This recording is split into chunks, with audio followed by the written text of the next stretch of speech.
Bienvenidos de vuelta a otro vídeo. Hoy empezamos una sección nueva. Por si no ha quedado claro, soy una persona súper sistemática y a la que le gusta mucho tener como categorías, secciones y demás. Y claro, como cualquier canal de YouTube que se precie, también quería tener un estilo de vídeo que fuera un poco más informal en cuanto a que no me lo preparara tantísimo, a pesar de que tengo un par de apuntes, y que fuera una cosa más de recomendaciones, pero no lo quería llamar recomendaciones porque me parecía bastante aburrido. Yo quería volverme loca buscando nombres porque me parecía una actividad súper divertida y porque luego quería poderlos comentar aquí y ver si ustedes están de acuerdo con el que he escogido, que es Batiburrillo, o si les gustan más los otros que tenía. Les voy a leer los demás. El primero que se me ocurrió fue Batiburrillo, lo cual es curioso porque, contra todo pronóstico, la primera idea que solemos tener suele ser luego la más acertada y con la que nos quedamos. Pero bueno, pensé Batiburrillo y luego seguí pensando. Se me ocurrió Gavetas, que es como llamamos a los cajones en Canarias. No sé si en otras partes del mundo también, pero es una palabra bastante común en Canarias y me resultaba llamativa por eso. Cajón desastre, que me gustó, porque descubrí que, claro, cuando lo dices en alto dices cajón desastre, y yo pensaba que se escribía cajón desastre, de que el cajón es un desastre porque está desordenado y lleno de un montón de cosas. Pero resulta que la terminología correcta es cajón de sastre, cajón de persona cuyo oficio es arreglar vestimentas y el cajón está lleno de retazos, hilos y telas, por eso. Luego también tenía coordenada, brochazos, bosquejo, que simplemente son como una forma de aludir a que este vídeo pretende ser bastante light, informal y que no es un análisis súper elaborado. Y luego se me ocurrió una idea buenísima, que es apuntes en servilletas. Me pareció increíble, porque claro, este tipo de vídeos también pretende ser esa conversación que tienes con tu amiga en la terraza de un bar, que te recomienda una canción o te recomienda una película o te recomienda algo y tú igual no lo apuntas justo en el móvil porque no lo tienes a mano, así que lo apuntas en una servilleta, en boli, y te guardas la servilleta. Claro, como es un vídeo de recomendaciones, la idea principal es que si algo de lo que hablo aquí les interesa, que luego lo puedan ver y se lo puedan apuntar y se lo añadan a su watchlist y a sus listas de libros por leer y demás. Entonces, cumplía un poco esa función y me parece un concepto súper guay. Lo que pasa es que no encontré la manera de aplicarlo a un título que tuviera sentido y lo dejé estar por eso. Y porque Batiburrillo, al ser una unidad de palabra y tener doble R, que es muy guay, debo decir, me pareció más limpio, más directo, pero la idea de las servilletas y los apuntes en servilletas lo tendré en cuenta para alguna otra cosa porque me pareció muy guay. Y luego también se me ocurrió asterismo, bueno, no se me ocurrió, lo encontré mirando online, que un asterismo es un grupo de estrellas que forma una figura fácil de reconocer, pero que no es una constelación oficial. Y me gustó porque, claro, estos vídeos, precisamente por no ser un análisis crítico súper elaborado, son como pequeñas pinceladas que yo suelto, que aparentemente no tienen relación entre sí, pero que realmente sí que hay un hilo conductor que los une. Lo que pasa es que no es un hilo conductor súper elaborado de que me he hecho un guión y lo he vinculado y demás, como si estuviera haciendo un índice para una tesis, sino que es un hilo que probablemente responde a por qué yo salté de una cosa a otra cuando lo estuve viendo, lo cual lo hace más informal. Pero claro, luego pensé que ponerle de título asterismo, aparte de que era como una cosa súper pretenciosa, no se iba a entender porque es una palabra que yo hasta ayer no conocía y entiendo que la mayoría de gente no conoce, a no ser que seas astrónomo o aficionado a la astronomía, y que no iba a terminar de hacer sentido. Pero batiburrillo es divertido, la gente suele saber lo que significa y encima me da como vibra de andar por casa, es como una palabra que se me hace cotidiana, mundana, del día a día. O sea, batiburrillo, la forma física de un batiburrillo es una lavadora. ¿Sabes lo que te digo? Como una cosa de trastear, de que lo tienes en casa, de tenerlo en el cajón. No sé, me da esa vibra la palabra y pensé que era divertida. Y también porque me pareció muy guay el concepto de que estos vídeos son batiburrillos, porque hablo de un montón de cosas distintas, pero dentro de este propio vídeo hay sub-batiburrillos, porque sí que he unido las películas y los libros de los que voy a hablar en pequeños clústeres que tienen sentidos entre sí por las temáticas o por alguna vinculación que yo les haya encontrado. Entonces hay batiburrillos, o sea, va a estar la lista de vídeos que van a ser los batiburrillos, este vídeo es un batiburrillo y dentro de este batiburrillo hay 3 batiburrillos. Entonces, ya me estoy extendiendo bastante, vamos a empezar. Primera recomendación que les quería hacer. The Non-Actor, un cortometraje de entre 15 y 20 minutos, protagonizado por Victoria Pedretti y por Maya Hawke, perfectísimas. ¿Qué me ha llamado la atención de este cortometraje? Lo principal es que, a pesar de ser un cortometraje y tener muy poco tiempo para operar, tiene una atmósfera muy guay, un guión bastante escueto y en el que no sobra nada, pero que tiene ya imbuidas las temáticas principales y creo que se comunican de forma muy directa. Y eso me parece bastante sorprendente porque hay películas de 2 horas que, pudiendo generar atmósferas y generar ambientes, no lo pueden hacer. Y en cambio este cortometraje, siendo bastante escueto, lo logra perfectamente. Principal mecanismo que usa para inducirnos a la historia. El sonido. Vale. Para entender esto hay que entender primero de qué va el cortometraje. Tenemos a Victoria Pedretti, que es una chica que se está quedando sorda y que para ir al médico a que le miren no sé qué de los oídos, se tiene que mover, tiene que ir hasta Los Ángeles o no sé, tiene que ir de un lado a otro de Estados Unidos y para no tener que pagar alojamiento y tal, se queda durante unos días en lo que es la casa de su exnovio. ¿Qué pasa? Que su exnovio justo se va afuera por un viaje y no sé qué, y la persona que está en casa con Victoria Pedretti, o sea, el personaje que interpreta, es Maya Hawke, que es actriz. Y el cortometraje simplemente aborda la convivencia de estos dos personajes. Entonces, ¿qué pasa? Hay 2 temáticas aquí súper interesantes. Por un lado está el tema del sonido. El director del cortometraje juega mucho variando el volumen y variando cómo se escucha el sonido, cómo de envolvente es, para ponernos un poco en la piel de Victoria Pedretti. Y ese tipo de recursos a mí me gustan mucho. Cuando hay algo en la trama que tú, como director, productor, escritor, lo que sea, autor, puedes traer al formato y hacerlo parte del formato, me llama mucho la atención. Como esa transmutación entre trama y recurso, qué vehículo estás usando para contar la historia y por qué, me gusta. Y cuando se hace eco de algo que tenga que ver con un personaje, me interesa un montón. Otra cosa que me parece interesante y por la que recomiendo mucho este cortometraje es el tema de la performance. Porque la cosa es, Victoria Pedretti se está quedando sorda y para abordar esta situación, porque se está quedando sorda teniendo ya unos 20 y pico años, o sea, ella lleva escuchando toda la vida, pero por el motivo que sea a nivel médico, pues se queda sorda. Ella lo que hace para paliar la situación y como irla sobrellevando es acceder a foros de Reddit de gente que se ha quedado sorda y escuchar podcasts de gente que se ha quedado sorda para como anticiparse a lo que se le pueda venir, y también entiendo por esta idea de acompañarse a sí misma en el proceso porque es bastante complicado, evidentemente. ¿Qué pasa? Que en uno de los podcasts que escucha, la chica habla de que, claro, cuando se quedó sorda dejó de tener la capacidad de escucharse a sí misma mientras mantenía relaciones sexuales y que eso le daba un montón de miedo porque ya no sabía qué tipo de sonido hacía al estar en la relación. Y claro, que como había escuchado que hay mujeres que hacen ruido, lo dicho, como había escuchado que había mujeres que hacían ruidos desagradables y demás, como que se le queda esta idea en la cabeza a Victoria Pedretti y eso queda ahí. Siguiente escena, tenemos a los 2 personajes hablando y le pregunta a Victoria Pedretti a Maya Hawke, ¿a qué te dedicas? Y le dice Maya Hawke, yo solo soy actriz cuando tengo un trabajo. Y puede parecer un diálogo normal y tonto, pero tiene bastante trascendencia esta idea de yo solamente performeo, yo solamente actúo cuando tengo un rol que delimita qué tipo de persona soy, en qué dinámica estoy envuelta. De resto, o sea, no lo dice así, no, pero entiendo que es lo que hay detrás del diálogo. De resto soy una persona transparente y no actúo, soy real.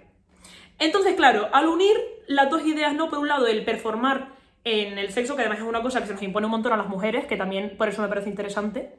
Al unir eso con el actuar o no actuar en base a ser actor, ser actriz, se genera ahí un diálogo chulo. No voy a decir más para que vean el cortometraje, porque si no lo destripo entero, pero lo recomiendo un montón y no pierden nada de tiempo, solo son 20 minutos. Siguiendo con esta idea de la performance y de sostener una imagen en el ámbito que sea, vengo a recomendarles, o no sé si a recomendarles porque no me gustó tantísimo, pero a hablar de una novela que leí hace relativamente poco que se llama Las Perfecciones, del autor Vincenzo Latrónico, publicada por Anagrama, así que bueno, uno imaginaba que iba a ser buena y efectivamente tiene cosas.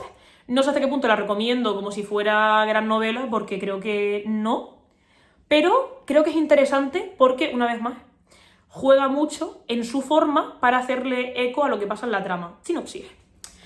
Tenemos a Anna y Tom. Anna y Tom son 2 diseñadores gráficos nacidos en Milán, que se conocen durante la carrera y que, perteneciendo ahora, habiendo vivido este ascenso social y económico de ser medio clase alta, diseñadores gráficos, muy metidos en el mundo de lo visual, la estética, feed de Instagram, ese rollito, se mudan a Berlín buscando, una vez más, pues, la estética, buscando el rollito Berghain, techno. Creo que no es una novela que vaya a recordar a largo plazo, o sea, creo que es buena, pero no creo que sea el tipo de obra que se te queda muy clavada porque no hay personajes, no es una novela de personajes para absolutamente nada.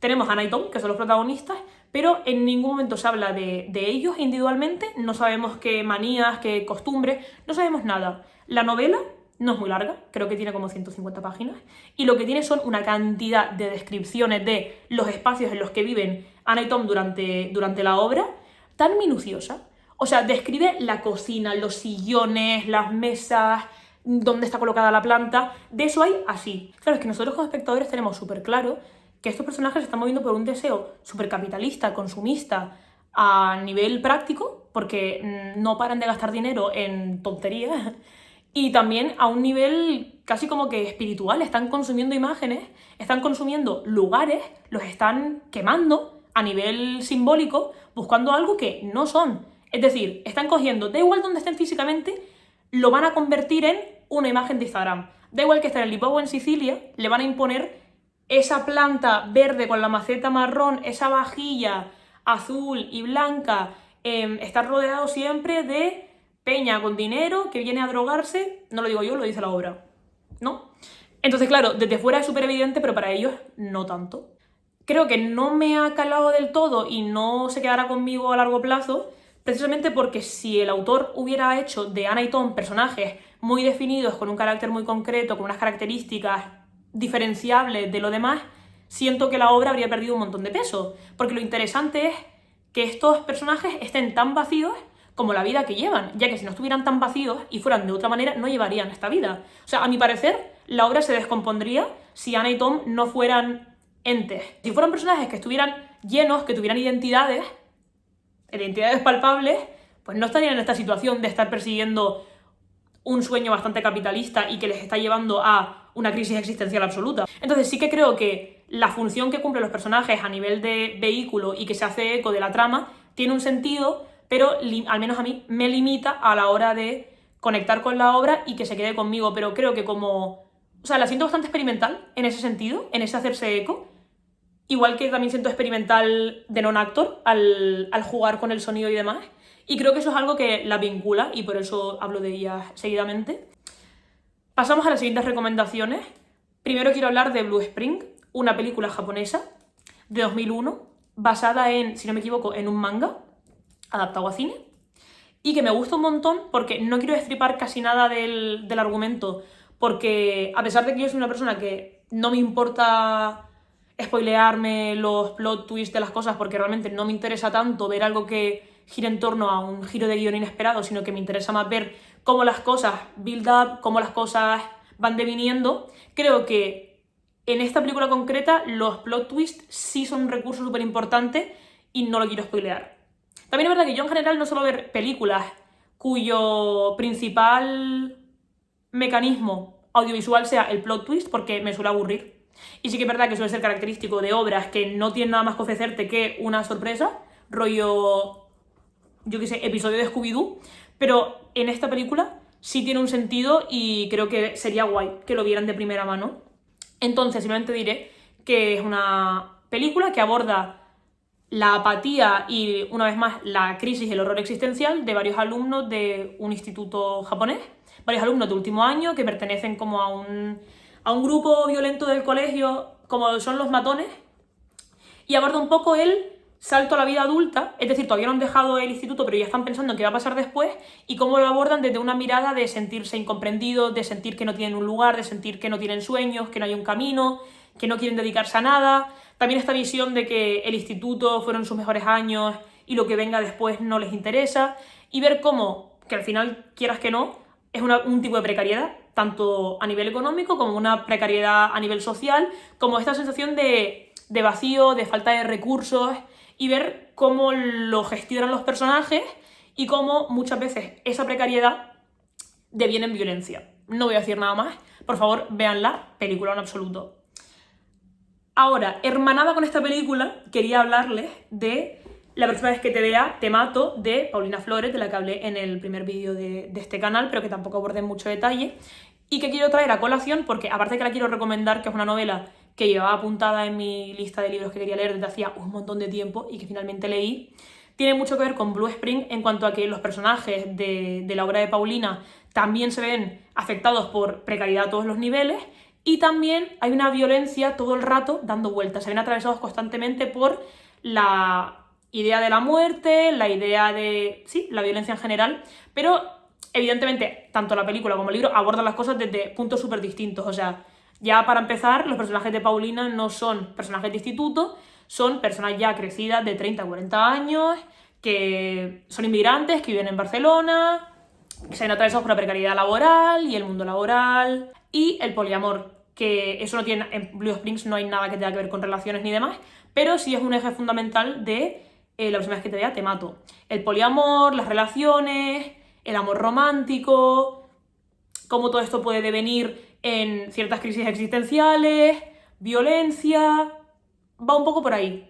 Entonces sí que ambas abordan este salto entre el malestar, la incomprensión y demás a la violencia, pero a través de temáticas súper distintas, a través de vehículos súper distintos, pero que de igual manera me sorprendieron un montón los dos. O sea, la película, como digo, me encantó, y la novela de Paulina también. Lo único que, warning, si ustedes, como yo, son lo que Luna Miguel, la próxima autora de la que voy a hablar, llamarían lectores somáticos o receptores de arte somáticos, tengan cuidadito, porque es verdad que Blue Spring me dejó en un estado bastante como de mucha afectación por todo lo que pasa en la película y todo lo que simboliza, y en el caso de la obra de Paulina también me vi muy interpelada por muchos motivos, y sí que soy una persona que cuando lee o cuando ve algo, más allá de que me proyecte o no me proyecte, siento que recojo y anido en mi cuerpo, yo misma, como que le hago un hueco y lo meto entre los órganos, aquello que estoy viendo. Claro, eso está muy guay, pero también muchas veces te lleva por caminos un poco oscuros, y más cuando la obra está abordando deseos, pues que van más asociados a lo tenebroso y al malestar y como a la oscuridad de la psique, más que a una cosa positiva como tal. Entonces hay que tener cuidado con eso. Yo me acuerdo de estar leyendo la obra de Paulina y estar pensando que, como notar una pesadez en el cuerpo de, evidentemente estaba súper metida y no había forma de que la fuera a dejar de leer, porque además me gusta mucho el estilo de Paulina, es muy divertida ella, muy cómica, me recuerda mucho a Luna, tiene sentido, son amigas. Pero también es que estar metida en la cabeza de la protagonista, estar metida en su psique, ir viendo como su descenso a esta locura, al menos a mí yo me sentía súper arrastrada. Y es verdad que es una cosa que desgasta.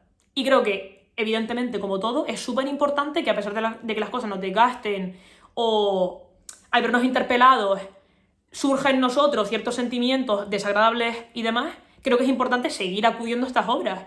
Precisamente por eso, porque es importante estar en contacto con cosas que van más allá de que una obra te entretenga y ya está, porque eso al final está bastante vacío.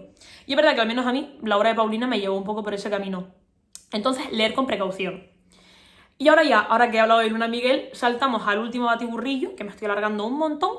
Último batiburrillo que lo protagoniza Luna Miguel, autora a la cual le tengo un montón de cariño. Yo leí hace nada, un par de días, Incensurable, que si no me equivoco es lo último que tiene publicado Luna, que es una transcripción de un simposio que tiene el personaje ficticio que inventa Luna, que es una señora que se llama Letriz, y es una charla que ella da en La Autónoma en un futuro imaginario en 2030 creo que es, sobre el acto de la lectura, la censura, el placer y, como no podía ser de otra manera, como es Luna, aborda el tema de Lolita, Nabokov y todo lo que suscita la figura de Lolita, que eso da para rato y no lo voy a hablar aquí porque yo no he leído Lolita todavía. Ya haré un vídeo en el canal probablemente hablando de Incensurable junto con Lolita, porque creo que son dos obras que les recomendaría que leyeran juntas, ya que Incensurable, pues lo que decía, aborda un montón tanto la vida de Nabokov como las intenciones de Nabokov, como Lolita, como la recepción de Lolita, como la publicación de Lolita. O sea, es un análisis a nivel literario y a nivel sociocultural de lo que fue Lolita, súper interesante, y creo que conviene un montón leerlo a conjunto con la obra en cuestión, pero yo lo tengo pendiente, lo haré.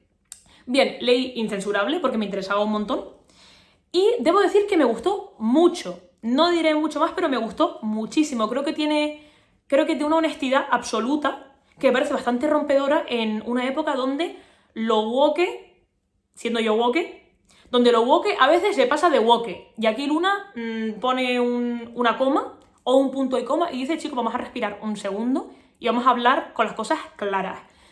A nivel general, es una obra que aborda la censura y el placer, que son dos temáticas que son literal las temáticas que fundamentan Lolita, y a partir de ahí Luna desarrolla. El personaje ficticio, que es Letriz, a lo largo de esta charla que da, también habla de su vida, es un recorrido desde que ella es pequeña hasta que da el simposio, con 40 años o así. Como no puede ser de otra manera, y siendo Luna, se habla del propio acto de leer, se habla del acto de escribir, se habla de ser lector.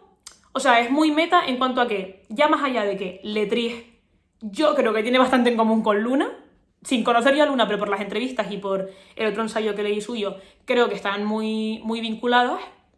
También es bastante meta porque se habla del propio acto de leer y se reflexiona al respecto.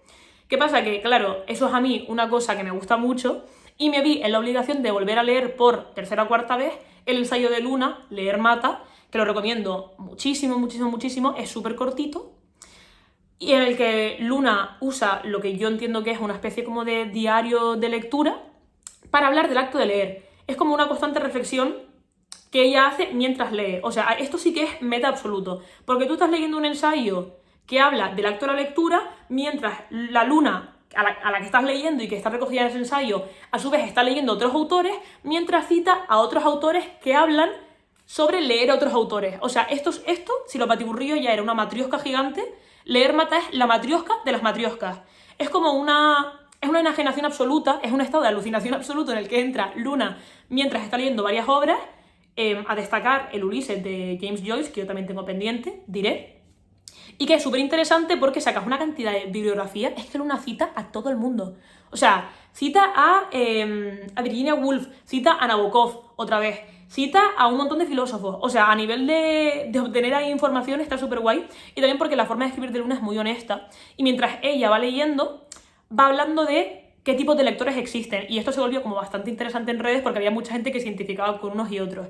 En mi caso, como dije anteriormente, creo que el concepto de lectura somática, esta idea de leer y que lo que es leído se atrinchere en tu cuerpo y lo encarnes y que sea una cosa bastante visceral, me representa bastante. Es increíble, o sea, es un ensayo honesto, me encanta.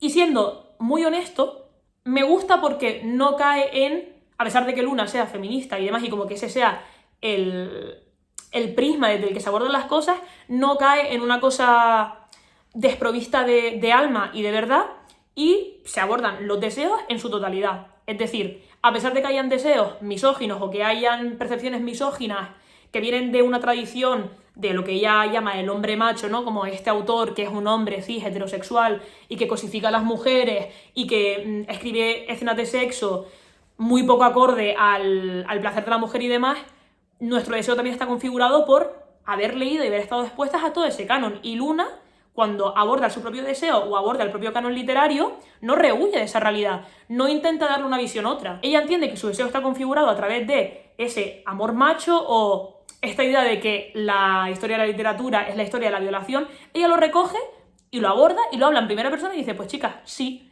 pues me veo atravesada por un deseo o una pasión que viene de un lugar misógino y no pasa nada. Y lo aborda como con un estilo, una claridad y con muy poca vergüenza, pues como debería ser. Y eso es algo que me parece muy innovador y muy necesario porque hoy en día, con todo el tema de, volviendo a la idea de la censura, que está incensurable, volviendo un poco a la idea de la censura, siento que muchas veces hay cierto miedo en la vertiente más woke del arte de exponer lo que uno realmente siente y cómo ve las cosas.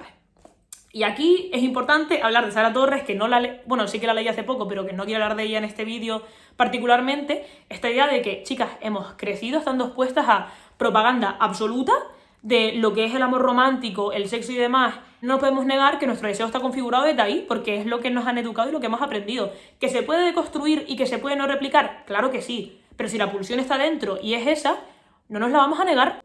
Y ya para concluir, y recogiendo este último punto, quiero recomendar la última película de Jane Schönbrunn, que me vuelvo loca hablando de esta película, me encantó. Tiene un título súper largo, pero A resumidas cuentas, Camp Miasma, película maravillosa de la directora de I Saw the TV Glow, una película que salió hace un par de años y que a día de hoy considero mi película favorita. Bueno, desde el día que la vi me cambió la vida completamente. Y Camp Miasma, su última película, que salió hace 2-3 días, o sea, no salió hace más, y yo me he vuelto completamente loca. Sí que noto que Jane se divirtió mucho pensando esta película, dirigiéndola. O sea, es una película divertida donde se nota que hay divertimento, y eso es muy guay, precisamente porque el tema central de la película es el sexo y el placer. Chulísimo. O sea, se aborda de una manera...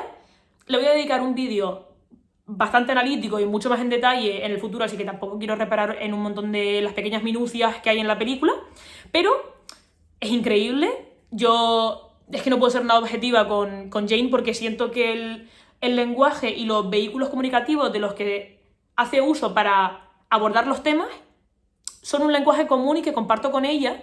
Es que para mí estar sentada en el cine viendo Camp Miasma se sentía como ver a alguien haciendo un puzzle, sabiendo tú lo que está pasando. Rollo, Jane hacía algo, pasaba algo, había un algo en el guión y yo sentía cómo iba poniendo las piezas una con otra.